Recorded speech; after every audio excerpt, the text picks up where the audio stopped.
Hello friends, हम पढ़ रहे थे कोऑर्डिनेशन केमिस्ट्री, जिसमें हम जॉन टेलर डिस्टॉर्शन पढ़ चुके थे। आज हम पढ़ेंगे application of CFSC. Applications of CFSE, crystal field stabilisation energy हमने पढ़ ली थी, कैसे कैलकुलेट करते हैं, क्या होती है, उसके यूजेज क्या है, उससे हम क्या क्या चीज़ का डिटरमाइन कर सकते हैं। आज हम उसके बारे में पढ़ेंगे। इसमें हम तीन चीज़ पढ़ेंगे। पहली हम पढ़ेंगे हाइड्रेशन एनर्जी। इसके क्वेश्चन बहुत अच्छे आते हैं और बहुत सिंपल क्वेश्चन होते हैं। एक सिंपल सा कॉन्सेप्ट लगाना है सीएफएससी का, जिससे सारे क्वेश्चन सॉल्व हो जाते हैं। Hydration energy. दूसरा हम पढ़ेंगे लैटिस एनर्जी और तीसरा हम पढ़ेंगे size of metal ion. Size of metal ion, इन तीन चीज़ के बारे में हम सीएफएससी की एप्लीकेशन पढ़ेंगे कि सीएफएससी इन तीन चीज़ों को कैसे इफेक्ट करती है। तो हम सबसे पहले पढ़ रहे हैं हाइड्रेशन एनर्जी की। जब कॉम्प्लेक्स बनता है तो उसकी हाइड्रेशन एनर्जी जो होती है उसके बारे में। हाइड्रेशन एनर्जी, हाइड्रेशन एनर्जी देखो क्या होता है कि मान लो कोई भी मेटल है M+N, जब इसे मैंने वाटर में डिजोल्व किया, तो इसका क्या हो जाता है, हाइड्रेशन हो जाता है। वाटर इसके कॉम्प्लेक्स इसके साथ ऐड होते हैं, और जब वाटर कॉम्प्लेक्स ऐड होते हैं तो कुछ एनर्जी क्या होती है, रिलीज होती है। जो एनर्जी रिलीज होती है ड्यूरिंग द हाइड्रेशन प्रोसेस वो कहलाती है हाइड्रेशन एनर्जी। वो एनर्जी क्या कहलाती है, हाइड्रेशन एनर्जी।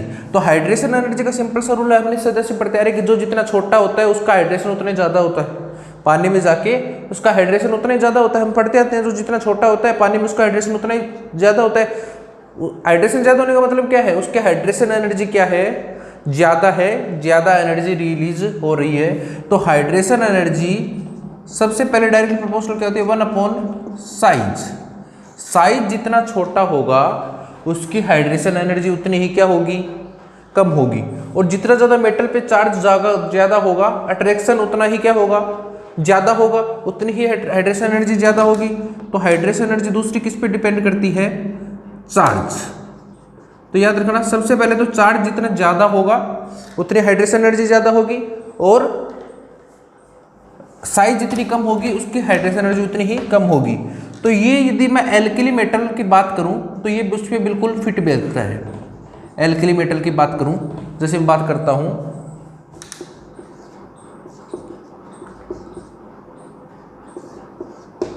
+2,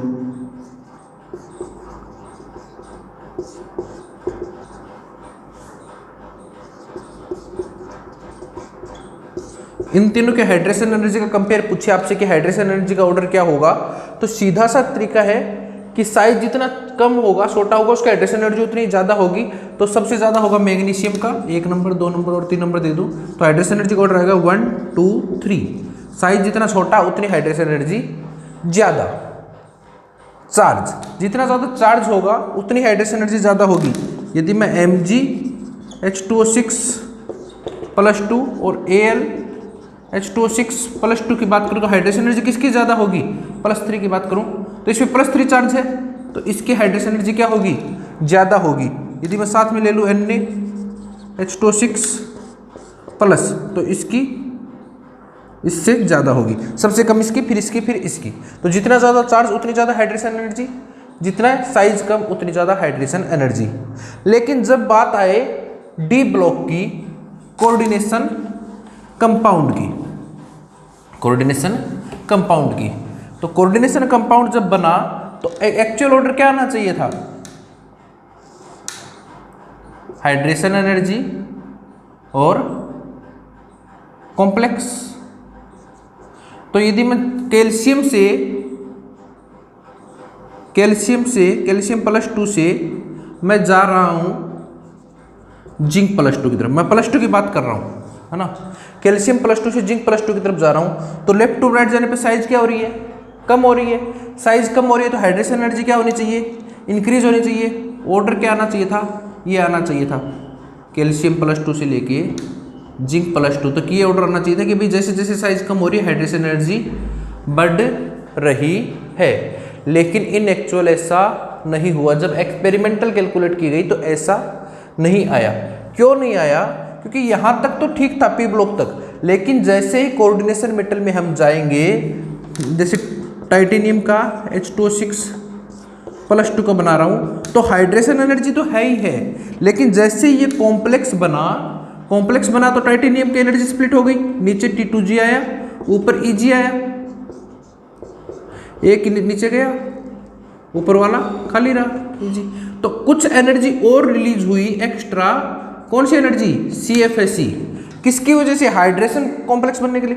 टाइटेनियम+2 सीधा सा, कुछ एनर्जी तो हाइड्रेशन एनर्जी रिलीज हुई, जो वाटर मॉलिक्यूल के साथ जब इसने इंटरेक्शन किया तो जो एनर्जी रिलीज हुई थी वो तो हुई थी, जो साइज पे डिपेंड करती थी, बढ़नी चाहिए थी, लेकिन एक कुछ एनर्जी ज़्यादा रिलीज हुई जब इसका कॉम्प्लेक्स बना, तो एनर्जी इलेक्ट्रॉनों का रिडिस्ट्रीब्यूशन हुआ, T2G में गए, और कुछ एनर्जी रिलीज हुई जिसे हम बोलते हैं CFSE।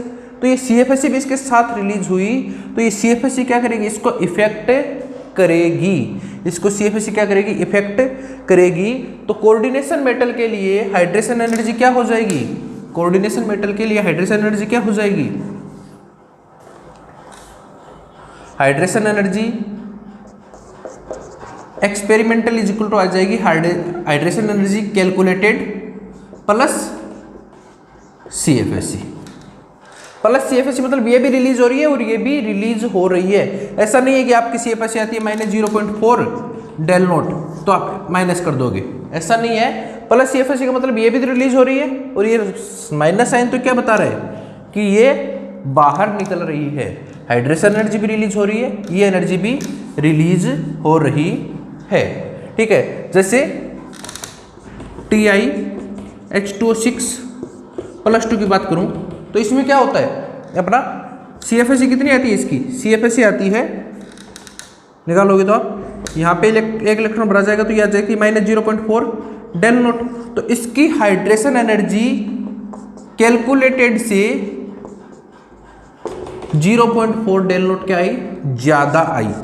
तो इसकी एनर्जी जितनी हमने सोचा था आने तो यहाँ पे चाहिए थी, जैसे Ti+2 आने तो ये चाहिए थी कैलकुलेटर, लेकिन आई थोड़ी ज़्यादा, ये आई। तो इसका ग्राफ हम बनाएंगे। तो हाइड्रेशन एनर्जी क्या होती है? कुछ ज़्यादा होती है, जो डिपेंड करती है CFSE पे। तो इसलिए यहाँ पे CFSE का फैक्टर काम आता है कि जितनी CFSE ज़्यादा होगी उतनी ही हाइड्रेशन एनर्जी क्या होगी? ज़्यादा। तो हाइड्रेशन एनर्जी का CFSE क्या लिंक है कि जब कोऑर्डिनेशन कंपाउंड का या डी ब्लॉक एलिमेंट का हाइड्रेशन बनता है तो इलेक्ट्रॉनों का रिडिस्ट्रीब्यूशन होता है, तो कुछ एनर्जी रिलीज होती है जिसे बोलते हैं CFSE। वो यहाँ पे किसकी तरह कैलकुलेट होगी? हाइड्रेशन एनर्जी की तरह कैलकुलेट होगी। तो हाइड्रेशन एनर्जी CFSE पे डिपेंड करेगी। जितनी ज़्यादा CFSE होगी हाइड्रेशन एनर्जी उतनी ही क्या होगी? ज़्यादा। तो दोनों फैक्टर के साथ काम करेंगे, साइज का भी और इसका भी। तो हम यहाँ से कुछ कर्व बनाएंगे कि कैसे कर्व आएंगे इसके लिए। तो सबसे पहले मैं बात करता हूँ 3D सीरीज +2 कॉम्प्लेक्स। हाइड्रेशन का मतलब हमेशा क्या होता है? H2O6+2। तो +2 के साथ वाटर हमेशा क्या बात करता है? क्या किसकी तरह बिहेव करता है? वीक फील्ड लिगेंड की तरह। हमेशा कॉम्प्लेक्स क्या होंगे? हाई स्पिन होंगे। तो ग्राफ आना तो कैसा चाहिए था? देखना, हाइड्रेशन एनर्जी ग्राफ आना तो चाहिए था ऐसा, कैल्शियम +2 से लेके जिंक +2 तक। लेकिन इन एक्चुअल कैसा आएगा?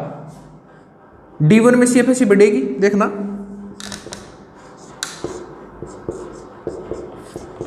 पहला इलेक्ट्रॉन यहां जाएगा, CFSE बढ़ेगी, दूसरा जाएगा बढ़ेगी, तीसरा जाएगा बढ़ेगी, चौथा जाएगा CFSE क्या होगी? कम होगी। 3 तक तो CFSE बढ़ेगी, तो ये CFSE बढ़ेगी, फिर क्या होगी? CFSE कम होगी।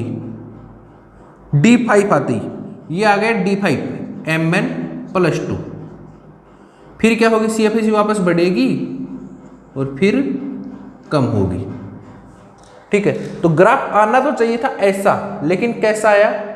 ऐसा आया 3D सीरीज +2 के लिए। ठीक है, तो ये कॉम्प्लेक्स कौन सा है? यहां पे सबसे हाईएस्ट किसका आता है? D8 का, D9 का, D7, D6। यहां पे सबसे हाईएस्ट किसका आएगा? D3 का। इस पहले वाले क्रम में कैल्शियम से मैग्नीज तक सबसे हाईएस्ट किसका आएगा? D3 का, क्योंकि सबसे ज्यादा CFSE किसकी होती है? D3 की। D4 में फिर कम हो जाती है, और D5 की तो होती 0 है, तो कैलकुलेटेड के बराबर किसका आएगा, Mn+2 का। ठीक है, ये D2 ये D1। तो ग्राफ आना चाहिए था तो स्ट्रेट लाइन, लेकिन आया कैसा, ऐसा।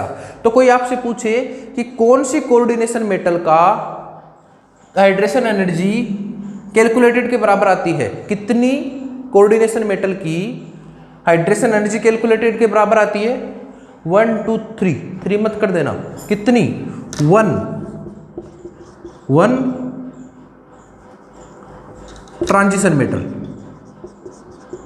ट्रांजिशन मेटल की किसके बराबर आती है, कैलकुलेटेड के बराबर आती है। और वो कौन सी है, मैग्नीज, क्योंकि कैल्शियम और जिंक तो ट्रांजिशन मेटल मानी नहीं जाती।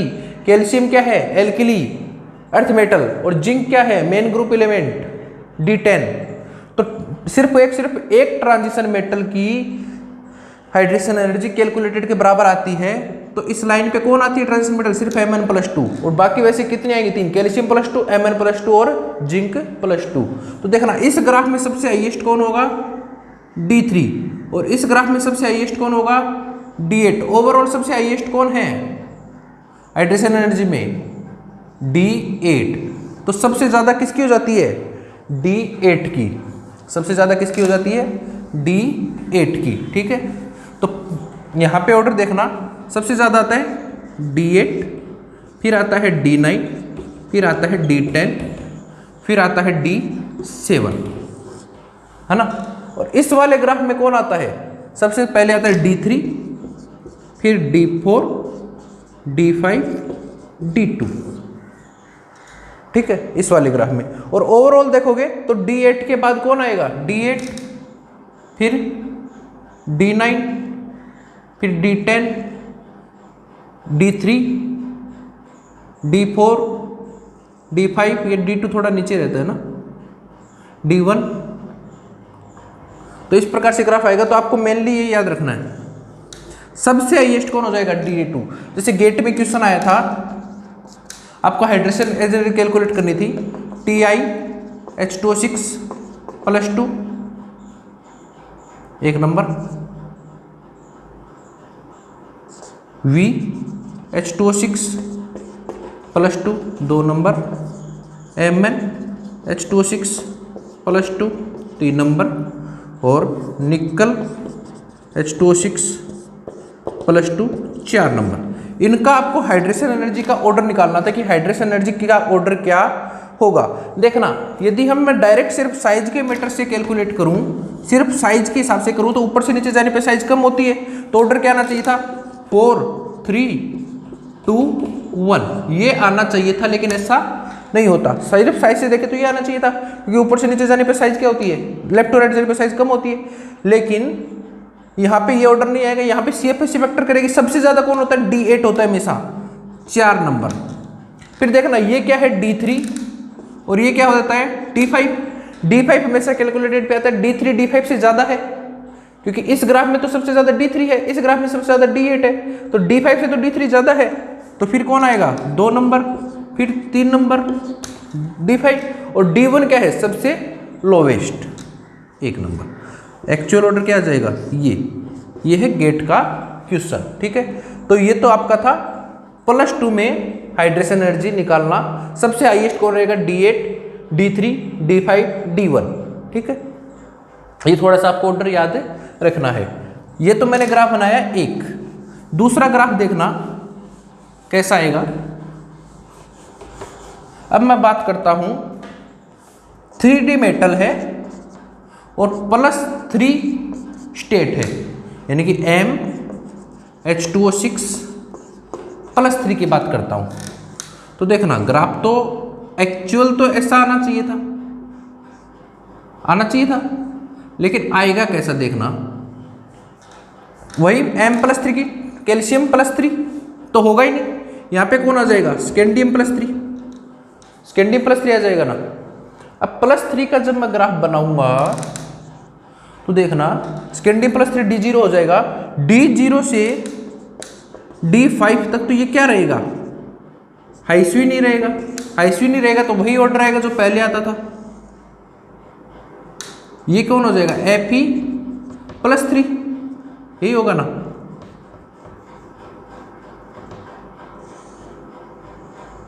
Fe+3, Fe+3 तक यही आएगा क्योंकि FeH2O6+3 क्या है, हाइस्विन है, D5 है, CFSE क्या है, 0 है।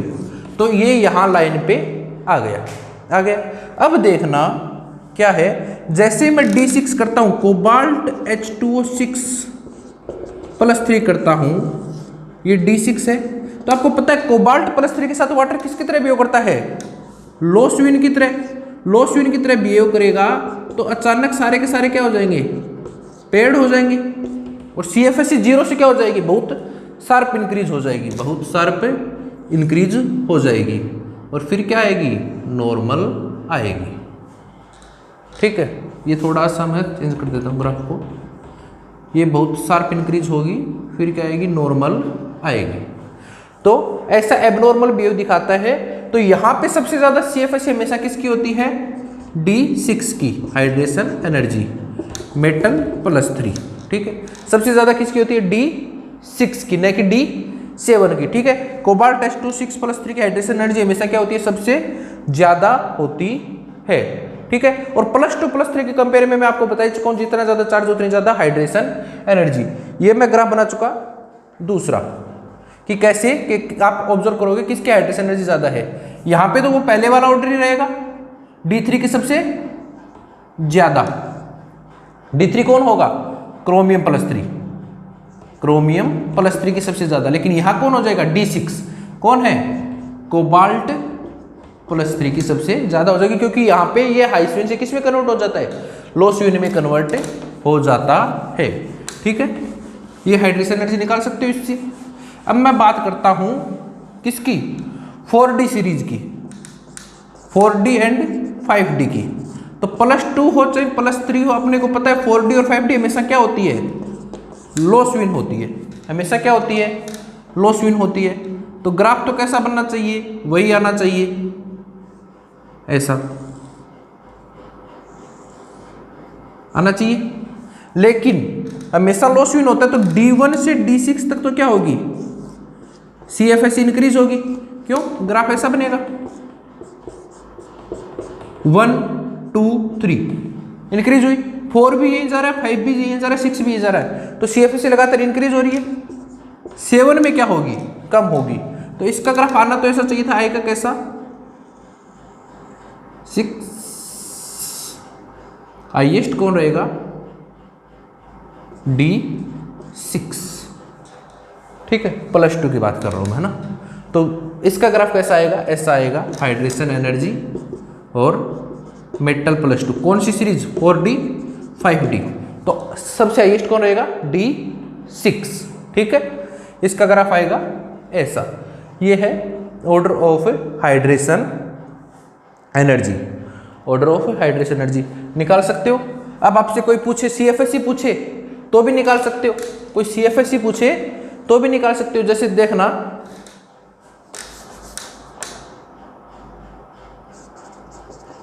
Calculated hydration energy of nickel H2O6+2 should be 13,500 centimetre inverse, minus है, and observed hydration energy of complex is 14,500 centimetre inverse. What is the CFSE of complex, CFSE क्या है। तो अपने को पता है कि ऑब्जर्व्ड हाइड्रेशन एनर्जी क्या होती है, कैलकुलेटेड प्लस CFSE। ऑब्जर्व्ड कितनी आई, 14,500, कैलकुलेटेड कितनी थी, 13,500 प्लस CFSE। तो CFSE इधर जाके कितनी हो जाएगी, -1000 सेंटीमीटर इनवर्स। इससे आप CFSE भी कैलकुलेट कर सकते हो। ठीक है, ये थी पहली एप्लीकेशन, हाइड्रेशन एनर्जी। अब मैं दूसरी एप्लीकेशन की बात करता हूं, दैट इज लैटिस एनर्जी। कोई फर्क नहीं है, हाइड्रेशन एनर्जी और लैटिस एनर्जी में दोनों सेम सी ही है, लैटिस एनर्जी। लैटिस एनर्जी अपन पढ़ चुके हैं सॉलिड स्टेट में, आप पढ़ चुके होंगे लैटिस एनर्जी का। तो जब सॉलिड स्टेट में एक कॉम्प्लेक्स बनता है, एक लैटिस बनता है, तो लैटिस के कारण कुछ एनर्जी रिलीज होती है जिसे हम क्या बोलते हैं, लैटिस बनते हैं। सॉलिड स्टेट में जब आयन क्या होते हैं, एक लैटिस की फॉर्म करते हैं, एक एरे बनाते हैं, एक फिक्स डायमेंशन पे ऐड होते हैं, वहां से उनमें अट्रैक्शन की वजह से क्या होती है, एनर्जी रिलीज होती है जिसे हम क्या बोलते हैं, लैटिस एनर्जी बोलते हैं। तो जब कॉम्प्लेक्स हैलाइड के साथ रिएक्ट करते हैं तो वो क्या बनाते हैं, लैटिस बनाते हैं। जब कॉम्प्लेक्स हैलाइड के साथ या ऑक्साइड के साथ क्या करते हैं, कंपाउंड बनाते हैं, तो वो क्या बनाते हैं, लैटिस बनाते हैं। जैसे आपको लिखा है MX2 या MX3, जैसे आपका आ जाए NeF2, तो इसका मतलब क्या है, इसका मतलब हमेशा क्या हो गया, सॉरी NiF2। इसका मतलब ये नहीं है कि निकल की दो कोऑर्डिनेशन है, इसका मतलब हमेशा क्या है, निकल क्या बना रहा है, एक लैटिस बना रहा है, और हमेशा कौन सा लैटिस बनाएगा, CCP लैटिस बनाएगा। हमेशा कौन सा लैटिस बनाएगा, CCP लैटिस बनाएगा, जिसके अंदर मेटल क्या होगी, ऑक्टाहेड्रल वॉइड में होगी। हैलोजन हमेशा क्या बनाएगा, CCP कॉम्प्लेक्स बनाएगा, जिसमें मेटल क्या होगी, ऑक्टाहेड्रल वॉइड में होगी। अपोजिट बोले तो भी सेम चीज होती है हमेशा, ठीक है। तो CCP कॉम्प्लेक्स बनता है। तो जब NiX2 लिखा है, इसका मतलब ये नहीं कि निकल की दो ही वैलेंसी दो फ्लोरीन के साथ जुड़ा है। इसका मतलब हमेशा क्या है कि ये एक CCP कॉम्प्लेक्स बनाना है फ्लोराइड, जिसमें निकल हमेशा क्या ऑक्टाहेड्रल वॉइड में है, मेटल हमेशा क्या होगी, ऑक्टाहेड्रल वॉइड में होगी। चाहे कुछ भी लिखा हुआ है, आपके साथ लिखा है CrF2, इसका मतलब भी क्या है, या CrF3, तो इसका मतलब क्या है कि कॉम्प्लेक्स ऑक्टाहेड्रल है, को लैटिस बनाया है, CCP लैटिस बनाया है, जिसमें ये ऑक्टाहेड्रल वॉइड में है। और ऑक्टाहेड्रल वॉइड का कोऑर्डिनेशन नंबर कितना होता है, 6। तो आपको 6 कोऑर्डिनेशन की फॉर्म में लिखना है इसे। तो 6 कोऑर्डिनेशन में क्या लिखोगे, निकल F6। अब ऊपर चार्ज कितना है, चार्ज कितना है, देखो इस कॉम्प्लेक्स में निकल पे चार्ज क्या है, +2 है, निकल +2 है ना, तो यहाँ पे +2 रखना है। +2 रखने के लिए ऊपर चार्ज में क्या लगा दूं, -4। मतलब NiF2 का मतलब क्या, NiF6 -4 कॉम्प्लेक्स है। जैसे CrF2 लिखा है, तो CrF2 का मतलब क्या है, CrF6 ऑक्टाहेड्रल कॉम्प्लेक्स है। Cr पे +2 चार्ज है, तो ऊपर क्या चार्ज आ जाएगा, -4। CrF3 लिखा है, इसका मतलब भी क्या है, ऑक्टाहेड्रल कॉम्प्लेक्स है, CrF6 हो जाएगा। लेकिन ऊपर चार्ज क्या आएगा, यहाँ पे क्या है, Cr+3 है, +3 बनाना है तो ऊपर क्या कर दूंगा मैं, -3, ठीक है। जैसे आपका MnF2 लिखा है, तो भी क्या है, MnF6 -4, ये होते हैं ऑक्टाहेड्रल कॉम्प्लेक्स। तो जब लैटिस बनता है तो कुछ एनर्जी रिलीज होती है जिसे बोलते हैं लैटिस एनर्जी, वही है। यहाँ पे कॉम्प्लेक्स बना है तो कुछ CFSE भी रिलीज होगी, कुछ CFSE भी रिलीज होगी, जिसे बोलते हैं लैटिस एनर्जी में कैलकुलेटेड होगी, और वही होगा ऑब्जर्व्ड लैटिस एनर्जी, क्या हो जाएगी, calculated lattice energy plus CFSE, यही होगा ना। और लैटिस एनर्जी के बारे में भी आप पढ़ चुके हो, lattice energy directly proportional to 1/साइज। साइज जितना छोटा होगा लैटिस एनर्जी उतनी ही ज्यादा होगी। तो वही मैं +2 कॉम्प्लेक्स की बात कर रहा हूं 3D की, क्योंकि इंपॉर्टेंट यही रहता है, +2 हो या +3 हो। इसमें हैलोजन हमेशा क्या रहते हैं, वीक फील्ड रहते हैं। हैलोजन हमेशा क्या रहते हैं, वीक फील्ड रहते हैं, तो हमेशा क्या होंगे, हाई स्पिन होंगे। तो कोई कंफ्यूजन होने की जरूरत नहीं, चाहे +2 मेटल दे चाहे +3 दे, हैलोजन तो हमेशा क्या रहते हैं, वीक फील्ड रहते हैं, तो हमेशा क्या होंगे, हाई स्पिन होंगे। तो आना तो कैसे चाहिए था, ऐसा चाहिए था ना, कैल्शियम +2 से जिंक +2। लेकिन जितनी ज्यादा CFSE होगी लैटिस एनर्जी क्या होगी, उतनी ही ज्यादा होगी। मैं बात कर रहा हूं लैटिस एनर्जी की। तो CFSE वही ऑर्डर बनेगा, D0 से लेकर D3 तक CFSE बढ़ेगी, फिर कम होगी, तो लैटिस एनर्जी का कर्व भी वैसा ही बनेगा। ये कौन आएगा, Mn+2, फिर कैसा बनेगा, ये जिंक +2। ये सबसे ज्यादा कौन है, निकल +2। यहां कौन है, कॉपर +2, ठीक है। वही है Dr3, V+2, है ना। तो लेटिस एनर्जी का सेम ऐसे ऑर्डर आएगा जैसा हाइड्रेशन एनर्जी का आता है, लेकिन यहाँ थोड़ी सी गड़बड़ हो गई। देखना कॉपर में हमने पढ़ा है, अब यहाँ पे ये क्या होता है CFSE प्लस में मैं जॉन टेलर स्टेबलाइजेशन एनर्जी लिख दूँ तो भी कोई गलत थोड़ी है, क्योंकि रिलीज तो जॉन टेलर इफेक्ट से वो भी एनर्जी रिलीज हो रही है, तो वो भी किस में आएगी, लेटेस्ट एनर्जी में आएगी। हम पिछले में काउंट इसलिए नहीं की क्योंकि JTSE ज़्यादा इफेक्टिव नहीं थी, लेकिन यहाँ होगी। कैसे होगी देखना, यदि CFSE कम होती है, लो होती है, CFSE क्या होती है, लो होती है, तो ये क्या हो जाती है, इफेक्टिव हो जाती है ना। यदि ये कम होगी तो ये इफेक्टिव हो जाएगी। तो H2O क्या था, इतना स्ट्रॉन्ग लिगेंड था कि CFSE बहुत सफिशिएंट थी, इसकी हमें जरूरत नहीं पड़ी। लेकिन यहाँ देखना कॉपर में क्या होता है, जॉन टेलर डिस्टॉर्शन होता है, उसकी वजह से कुछ एनर्जी रिलीज होती है, तो ये क्या हो जाता है, थोड़ा कभी कभार हाई हो जाता है, तो कभी ये निकल से ऊपर चला जाता है, कभी ये निकल से कम रहता है। तो जनरली D8 ग्रेटर देन होता है D9 से जनरली, लेकिन हैलोजन के कॉम्प्लेक्स में ऐसा नहीं होगा। निकल की बात, फ्लोरीन की बात करूं तो फ्लोरीन क्या होता है, स्ट्रॉन्ग लिगेंड होता है। अपना ऑर्डर क्या आता है, fluorine, chlorine, bromine, iodine. Fluorine क्या है, स्ट्रॉन्ग लिगेंड है, CFSE हाई होती है, इसलिए NiF2 की लेटिस एनर्जी ज्यादा होगी CuF2 से। लेटिस एनर्जी क्या होगी, ज्यादा होगी। लेकिन जैसे ही मैं क्लोरीन या ब्रोमीन पे आता हूं, ये वीक लिगेंड हो जाते हैं, CFSE कम हो जाती है, तो यहाँ जॉन टेलर डिस्टॉर्शन का इंपॉर्टेंट रोल हो जाता है, और CuCl2 की लेटिस एनर्जी ज्यादा हो जाती है NiCl2 से। ठीक है, ये इंपॉर्टेंट याद रखना।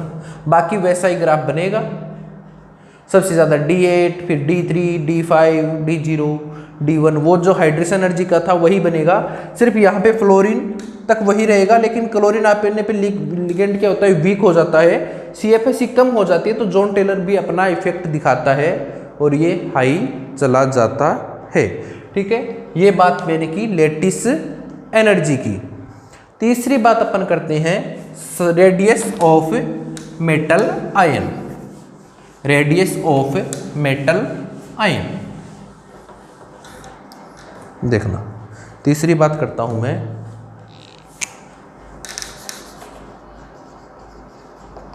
Radius of metal ion.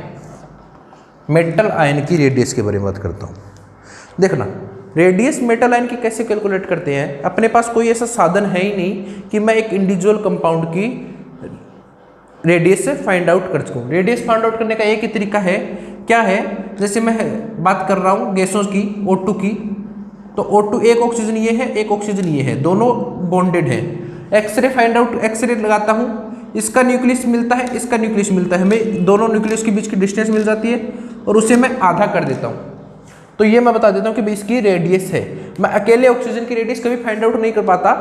Radius को फाइंड आउट करने का तरीका है कि हमने एक्सरे डाली, दो न्यूक्लियस के बीच की डिस्टेंस हमें मिली और हमने उसका आधा कर दिया, तो हमें क्या मिल गई, रेडियस मिल गई। तो जितना स्ट्रॉन्ग बॉन्ड होगा उतनी रेडियस छोटी मिलेगी। इसीलिए कभी भी हीलियम, नियोन, इनर्ट गैस की रेडियस बहुत ज़्यादा होती है। क्यों होती है? क्योंकि कॉम्प्लेक्स बनाते नहीं, तो एक हीलियम यहाँ है, एक हीलियम यहाँ है, क्योंकि बॉन्ड तो इनके बीच में है ही नहीं, तो यहाँ पे मिला, दोनों के बीच की डिस्टेंस निकाली, उसका आधा कर दिया, ये हमने कह दिया इसकी रेडियस है। एक्चुअल में इसकी रेडियस नहीं है, लेकिन निकालने का तरीका यही है। तो कॉम्प्लेक्स की रेडियस कैसे निकलेगी? कॉम्प्लेक्स की रेडियस वैसे ही निकलेगी, कैसे कि भाई जैसे ये मेटल के साथ लिगेंड जुड़ा है, मैं इस पे डालूंगा, मेटल का न्यूक्लियस मिलेगा, लिगेंड का न्यूक्लियस मिलेगा, दोनों को करूंगा, आधा कर दूंगा, इसकी रेडियस आ जाएगी।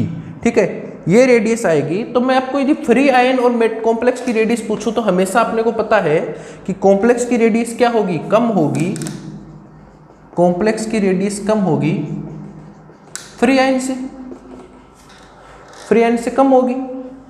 लेफ्ट टू राइट जाने पे रेडियस वैसे ही कम होती है, अपने को पता है ना कि left to right radius, left to right जाता हूं मैं, जैसे +2 की बात कर रहा हूं, स्कैंडियम +2 से Zn +2 की तरफ जाता हूं, रेडियस क्या होती है, डिक्रीज होती है, क्योंकि Z इफेक्टिव क्या होता है, इंक्रीज होता है। तो ये तो नॉर्मल फैक्टर था कि लेफ्ट टू राइट जाने पे रेडियस कम होगी क्योंकि जेड इफेक्टिव इंक्रीज होता है। ठीक है, तो रेडियस का ऑर्डर क्या आना चाहिए, रेडियस आना चाहिए था ये ऑर्डर आना चाहिए कहाँ से, स्कैंडियम +2 से Zn+2 तक। कंफ्यूज मत हो जाना, कई लोग क्या कंफ्यूज में रहते हैं कि मेटल की रेडियस निकाल लेते हैं वो कि सर हमने तो पढ़ा है कि फेरस के बाद फेरस को ऊपर के तक डिक्रीज होती है फिर कांस्टेंट हो जाती है, वो मेटल की होती है, ये मेटल आयन की बात है। मेटल आयन की तो हमेशा क्या होती है, डिक्रीज ही होती है। ठीक है, ये होनी चाहिए थी, लेकिन होता क्या है, जैसे ही कॉम्प्लेक्स बनता है, कॉम्प्लेक्स बना तो उसकी फ्री आयन से कम हो जाती है। क्यों कम हो जाती है, क्योंकि जैसे ही कॉम्प्लेक्स बना तो जो पहले इलेक्ट्रॉन यहाँ थे वो डिस्ट्रीब्यूट हो गए, किस में चला गया, यहाँ चला गया, Eg में चला गया, Eg में चला गया, सॉरी T2G में, T2G में चला गया। तो मेटल में अपने को पता है कि ऑक्टाहेड्रल कॉम्प्लेक्स बनता है तो मेटल से लिगेंड कहाँ आ रहा है, एक्सिस पे आ रहा है, और इलेक्ट्रॉन कहाँ है, ये एक्सिस x है, ये z है, इलेक्ट्रॉन यहाँ है। जो इलेक्ट्रॉन यहाँ पे था वो यहाँ पे आ गया तो रिपल्सन क्या हुआ, कम हुआ, तो लिगेंड बहुत ज़्यादा अप्रोच करेगा, बहुत ज़्यादा अप्रोच करेगा तो बॉन्ड छोटा बनेगा, बॉन्ड छोटा बनेगा तो जब मैं इसकी रेडियस निकालूंगा वो भी क्या आएगी, कम आएगी ना। तो रेडियस जिस इलेक्ट्रॉन T2G में जाता है तो रेडियस क्या होती है, डिक्रीज होती है। तो D1 में T2G में जा रहा है, D2G में जा रहा है, D3 में T2G में जा रहा है, रेडियस क्या होती जाती है, डिक्रीज होती जा रही है, डिक्रीज होती जा रही है। लेकिन जैसे ही इसमें इलेक्ट्रॉन जाएगा Eg में, इलेक्ट्रॉन यहाँ आ जाएगा, साइज वापस क्या हो जाएगी, बढ़ जाएगी। समझ रहे हो, रेडियस लेफ्ट टू राइट जाने पे कम होनी चाहिए थी, कम हो रही है, ठीक है। लेकिन कॉम्प्लेक्स का क्या फर्क पड़ेगा कि जैसे ही रिडिस्ट्रीब्यूशन होगा इलेक्ट्रॉन का, इलेक्ट्रॉन जाएगा T2G में, T2G में जाएगा तो ऑक्टाहेड्रल कॉम्प्लेक्स बनता तो एक्सिस के पास है, ये अपना ऑक्टाहेड्रल कॉम्प्लेक्स है, ये बनता तो एक्सिस पे है, इलेक्ट्रॉन का है यहाँ है, तो लिगेंड बहुत इजीली अप्रोच करेगा, बहुत इजीली अप्रोच करेगा तो बॉन्ड क्या होगा, छोटा होगा, और बॉन्ड छोटा होगा तो इसकी साइज भी क्या होगी, छोटी होगी। तो जितनी छोटी हमें मिलनी चाहिए थी उससे भी छोटी हमें साइज मिली कॉम्प्लेक्स फॉर्मेशन की वजह से।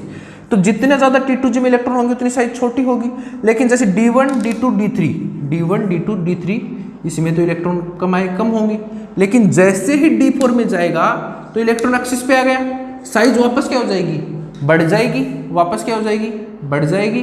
और D5 में क्या होता है, CFSE 0 होती है, इक्वल हो जाएगा, तो जितनी मिलनी चाहिए थी उतनी ही मिलेगी। फिर आगे वही D6 D7 D8 में बढ़ेगी, कम होगी, फिर D9 D10। ठीक है, तो सबसे कम रेडियस किसकी मिली, निकल +2 की, D3 की। सबसे कम रेडियस किसकी मिली अपने को, निकल +2 की। तो जस्ट हाइड्रेशन एनर्जी वाला ऑर्डर अपोजिट हो जाएगा। हाइड्रेशन एनर्जी सबसे ज्यादा किसकी थी, निकल +2 की, रेडियस सबसे कम है निकल +2 की। ठीक है, ये मैं बात कर रहा हूं हाई स्विन कॉम्प्लेक्स की। यदि मैं लो स्विन कॉम्प्लेक्स की बात करूं तो D1 D2 D3 D4 भी इसी में, D5 भी इसी में, D6 में, तीनों में रह जाएंगे। तो लो स्विन में क्या होगा, ऑर्डर आएगा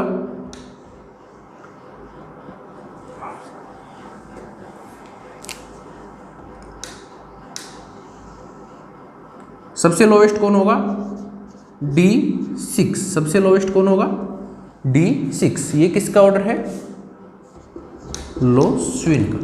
रेडियस आपको कॉम्प्लेक्स की पूछे कि भाई कॉम्प्लेक्स में मेटल आयन की रेडियस पूछे तो क्या ऑर्डर होगा, ये वाला ऑर्डर होगा।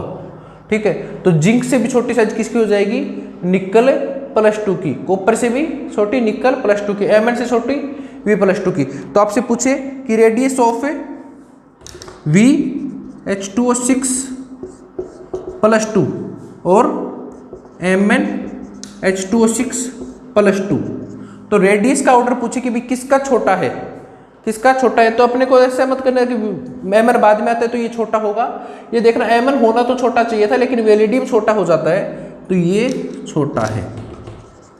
रेडियस, इस कॉम्प्लेक्स की रेडियस कम है Mn की कंपेयर में।